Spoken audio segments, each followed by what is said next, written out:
గారు వైసీపీ మాజీ corporation chairman మరికొద్దిసేపట్లో వారు కూడా మనతో జూమ్ కాల్ జాయిన్ అవుతారు. రైట్, ముందుగా సాహిబ్ గారితో మాట్లాడదాం. సాహిబ్ గారు నమస్తే అండి. రమణాయుడు గారు నమస్తే అండి. సో మొత్తానికి మీ చిరకాల ప్రత్యర్థి తెలుగుదేశానికి ప్రస్తుతం వల్లభనేని వంశీ గారు ఎట్టకేలకు బెయిల్పై విడుదలయ్యారు. సో మొత్తానికి కోర్టులో ఆయనకి కాస్త ఊరట కల్పించినట్టు తెలుస్తుంది. 137 రోజుల పాటు ఆయన ఇప్పటికీ జైల్లో ఉన్నారు.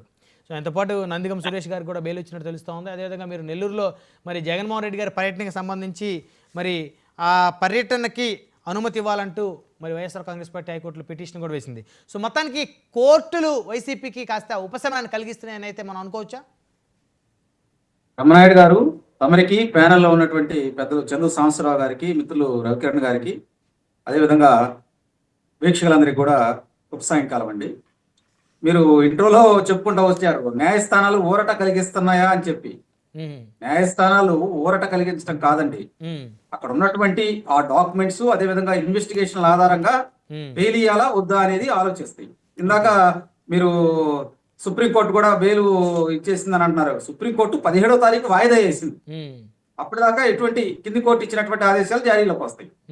ఇక్కడ ప్రధానంగా చూసినప్పుడు మీరు వైకాపా పార్టీ గతంలో ఎవరైతే ఉన్నారో ఇప్పుడు ఈ జైలుకి వెళ్తున్నటువంటి వాళ్ళందరూ కూడా వాళ్ళు వికృత క్రీడలు ఆడారండి.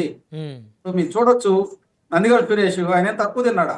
అదే ప్రాంతంలో పుట్టి అదే ప్రాంతంలో రైతుల్ని 3 రాజధానులు అంటూ పేడ ఆర్టిస్టుల చేత కొట్టించాడండి. ఒక బీజేపీ నేత కారుని ధ్వంసం చేశారండి. చాలా ఇష్యూలు ఉన్నాయి, ఒకటి కాదు చాంతాడంత ఉంటాయి. నేనేమంటానంటే అధికారం ఉంది కదా, మా ఇష్టం వచ్చినట్టు చేస్తామంటే అది కుదరదు ప్రజాస్వామ్యంలో. ఈ రోజు కూటమి ప్రభుత్వం ప్రజాస్వామ్యబద్ధంగా వెళ్తుంది. కొంతమందిని ఎందుకు అరెస్ట్ చేస్తున్నారు? బలమైనటువంటి ఆధారాలు ఉన్నాయి. అవి ఆరోపణలు కాదు, వాస్తవంగా ఇన్వెస్టిగేషన్ జరిగిన తర్వాత ఆరోపణలు ఉంటే కోర్టులు దాన్ని యాక్సెప్ట్ చేయవండి. అరే తప్పుడు కేసా, అది అరెస్ట్ చేయడానికి వీలు లేదని అంటారు. పైపెచ్చు వైకాపా పార్టీలో అరెస్ట్ అయ్యే వాళ్ళందరూ కూడా హైకోర్టుకి వెళ్తున్నారు, సుప్రీంకోర్టు దాకా వెళ్తున్నారు. అక్కడి నుంచి లేదు లేదా పోయా అంటే మళ్ళీ కింది స్థాయి కోర్టులకు వస్తున్నారు. కాబట్టి మీరు ఒకటి, ప్రజాస్వామ్యం అనేది ఏంటంటే అందరికీ చట్టాలు ఒకటేనండి. ఇక్కడ మనం అధికారం ఉందని చెప్పి మన ఇష్టం వచ్చినట్టు చేస్తే ఎట్లా ఉంటుంది? వైనాట్ 175 లాగా ఉంటుంది. అది ప్రజాస్వామ్యం కాదు. ఎందుకంటారంటే గత ప్రభుత్వాన్ని కంపేర్ చేసుకున్నప్పుడు అరే సామాన్యుడి దగ్గర నుంచి రిపోర్టర్ దాకా జర్నలిస్టు దాకా అందరి మీద దాడులు దౌర్జన్యాలే కదండి. ఒకళ్ళ మీద ఏంటంటే పైపెచ్చు రాజద్రోహం కేసులు, దేశద్రోహం కేసులు, సోషల్ మీడియాలో పోస్టులు పెట్టారని అక్రమంగా అరెస్టులు చేయటం, వాళ్ళు ఇష్టం వచ్చినట్టు చేశారు. గతంలో మీరు గమనించవచ్చు, కూటమి ప్రభుత్వం అధికారంలోకి వచ్చిన తర్వాత ఫస్ట్ నుంచి కూడా 41 నోటీసులు ఇస్తున్నారు. కానీ వైకాపా పార్టీ అధికారంలో ఉన్నప్పుడు 41 నోటీసులు 4 ఏళ్ల దాకా ఎవరికి తెలియదండి. అసలు 41 నోటీస్ ఇవ్వాలని చెప్పి స్టేషన్ హౌస్ ఇన్స్పెక్టర్ కూడా తెలియనటువంటి అంశం అది. సుప్రీంకోర్టు సివాట్లు పెడితే 41 ఏ నోటీస్ ఇచ్చారు? మేము అలా కాదు, కూటమి ప్రభుత్వం ఒక సిస్టమేటిక్ గా ముందరికి వెళ్తుందండి. ప్రతి అంశంలో చూసుకోండి. మీరు ఈ రోజు వల్లభనేని వంశీ ఆయన నా స్వాతంత్ర సమరయోధుడండి. 11 కేసులు ఉన్నాయండి. అక్రమ మైనింగ్, ఇళ్ల పట్టాల విషయంలో కావచ్చు, దందాల విషయంలో కావచ్చు, అక్రమంగా ఒక భూమిని మొత్తం అమ్ముకున్నాడండి. అక్రమంగా కొంతమంది షాపుల్ని ఉళ్ళేదలు పెట్టి కొట్టించేశాడండి. ఇటువంటి కేసులు 11 ఉన్నాయి. ఈ 11 కేసులు ఆయన మీద కావాలని ఈ ప్రభుత్వం వచ్చిన తర్వాత పెట్టారంటున్నారు. కావాలని పెడితే 137 రోజులు జైల్లో ఉంటాడా? కావాలి మీరు చెప్పండి అండి. మరి బెయిల్ వచ్చింది అంటే ఇప్పుడు ఆయన నిందితుడు ఆయన నిర్దోషని అనుకుందాం. నిర్దోషి ఎట్ట అవుతాడండి? బెయిల్ మీద వచ్చాడంటే అతను నిర్దోషి కాదు. అతని కేసులు నడుస్తూ ఉన్నాయి. కానీ వీటిల్లో పోలీసులు సమర్థవంతంగా ఇంకా సాక్ష్యాలు ఇవ్వాలనే అంశంతో బెయిల్ ఇచ్చి ఉండొచ్చు. బెయిల్ ఈజ్ రూల్ అండి. బెయిల్ ఈజ్ రూల్, అది చట్టం. ఆ చట్టం ప్రకారం వెళ్తా ఉంటాయి. నేనేమంటానంటే ఈ వైకాపా పార్టీలో ఉన్న వాళ్ళందరూ ఈ జైలుకి వెళ్తుంటే లేదో స్వాతంత్ర సమరయోధులు అన్నట్టు ఫీల్ అయితే అట్ట. ఇప్పుడు చూడండి, కాకాణి గోవర్ధన్ రెడ్డి ఆయన మీద ఎన్ని ఇష్యూలు ఉన్నాయండి. ఆయన కూడా అంతే కదా, ఓజీ సంతకాలు, ఆయన ఇష్టం వచ్చినట్లు అక్రమ మైనింగ్ చేసుకోవటం. ఒక టోల్ గేట్ కూడా పెట్టాడండి, అనధికార టోల్ గేటు. నందా మామూలు కూడదు. మన సినిమాల్లో చూస్తాం, టోల్ గేట్లు పైకి ఎత్తి అరే అవతల పోవాలంటే నువ్వు 100 రూపాయలు ఇవ్వాలి, యువతలకు రావాలంటే 100 రూపాయలు ఇవ్వాలని చెప్పి అటువంటి టోల్ గేట్ తెరదీశాడండి. ఇటువంటి చెప్పాలంటే కోకోలండి. ఈ అంశాలన్నీ ఉంటాయి. కోర్టులు కూడా ఏం చేస్తాయి, పోలీసులు కానీ అక్కడ వాదించే న్యాయవాది తరఫున కొన్ని అంశాలు తీసుకుంటా ఉంటాయి. వాళ్ళ సంతృప్తి పరచలేదనుకో న్యాయవాదిని బెయిలిస్తారు. సంతృప్తి పరిచారనుకోండి ఎస్ ఏంటి ఒక 2 సంవత్సరాలు 3 సంవత్సరాలు అంటారు. ఇట్లా ప్రతి అంశంలో ఉంటాయి. జగన్మోహన్ రెడ్డి 12-13 ఏళ్ళు బెయిల్ మీద తిరుగుతున్నాడంటే ఏంటి? ఆయన దొరికినా గానీ అంటే అవి విచారణలో ఉంటాయి, విచారిస్తూ ఉంటారు. అవి సిబిఐ అంశాల్లో ఉంటాయి. ఎన్ని రోజులైనా పట్టొచ్చు. ఎందుకంటే చట్టంలో ఉన్నటువంటి లొసుగులు తెలుసుకుంటున్నారండి వీళ్ళు. చట్టంలో ఉన్న లొసుగులు తెలుసుకొని బయటకు వస్తున్నారు. ప్రతివాడు ఏంటంటే డబ్బు ఉంటే లొసుగులు అయ్యే ఆటోమేటిక్ గా తెలుస్తూ ఉంటాయి. ఎందుకంటే మహా సో ఇప్పుడు గొప్ప ఆయన ఉన్నారు కదా. వీళ్ళందరూ డబ్బు ఉండబట్టి లొసుకులు తెలుసుకొని చట్టంలో ఖచ్చితంగా తెలుసుకొని బయటకు వస్తున్నారా?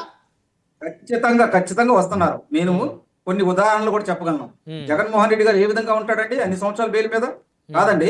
ఇప్పుడు ప్రతి అంశం మరి చూడండి, వైకాపా పార్టీలో ఉన్నటువంటి ప్రతి వాళ్ళు దొరికిన వాళ్ళందరూ కూడా ఎక్కడో పక్క రాష్ట్రం కేరళలో లేదా ఢిల్లీలో లేదా బెంగళూరులో వెళ్ళి పట్టుబడిన వాళ్ళేగా, ఇక్కడ లేరు కదా. ఇప్పుడు ఈ అంశాలు చూడండి, వీళ్ళందరూ పారిపోయేటప్పుడు పట్టుకొస్తున్నారు. అంటే ఏంటి? వీళ్ళు చేశారు. ఖచ్చితంగా పోలీసుల దగ్గర ఆధారాలు ఉన్నాయి. కొన్ని ఆధారాలు కొన్ని మ్యాచ్ అవ్వకపోవచ్చు, కానీ దాంట్లో నుంచి లాగేటప్పుడు ఏంటంటే మనీ ట్రైల్ అడుగుతారండి. ఇక్కడ ఏ విషయమైనా కానీ ఆర్థిక నేరాలు వచ్చి money trail important. Money trail ఇవ్వాలంటే ఆ ఈడీ వాళ్ళు కానీ ఇంకా వేరే వాళ్ళు కానీ ఏసీబీ వాళ్ళు కానీ ఎంటర్ అయ్యి దాన్ని ఇదిగోనండి ఇతను ఇంత అమౌంట్ తీసుకున్నాడు అనేది అకౌంటబిలిటీ ఉండాలి. ఇక్కడ మేధావులందరూ ఏం చేశారంటే కాయరాజా కాయ పనులు చేశారన్నీ కూడా. అంటే ఏంటి? అకౌంటబిలిటీ ఉండదు. ఆ విధంగా అతని దగ్గర నుంచి అమౌంట్ తీసుకోవటం, ట్రాన్సాక్షన్లు చేసుకోవటం, తీరా అమాయకులైనటువంటి వాళ్ళ అకౌంట్ లో నుంచి ట్రాన్సాక్షన్లు చేశారు. ఇప్పుడు లిక్కర్ కేసులో కూడా అదేగా జరుగుతుంది.